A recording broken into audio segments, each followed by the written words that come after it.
So the biggest change that we ran into was trying to upload or import or get videos from your Google Drive. So I'm going to show you some of the tricks that we figured out.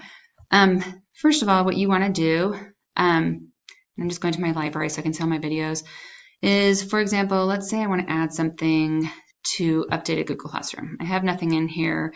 I want to add a video. There used to be, right here next to the camera, a little arrow for upload. That arrow is not here anymore, and it kind of threw me off.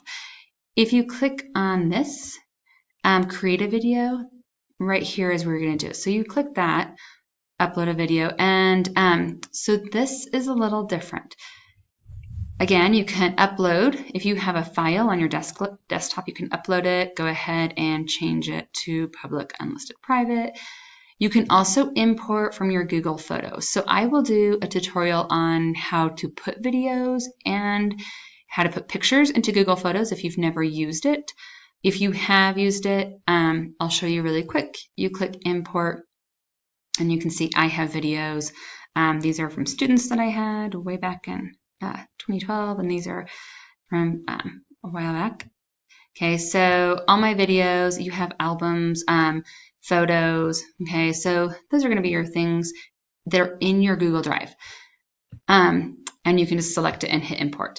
If you want to upload, so I went ahead and found something to upload off my phone. I emailed it to myself. This happens all the time, right? A student, you can email it to yourself. A student emails it to you. You need to put it into your Google, put a compilation. They've done a project that they've made on their phone.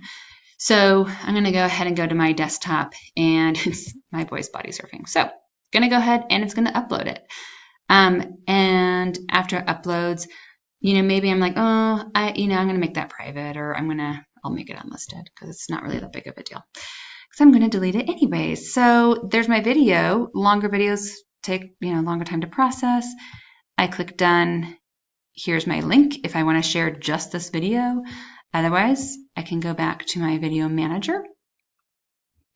If I wanted to add it, if you remember a previous video, click here, add to my updated Google Classroom, even though it has nothing to do with Google.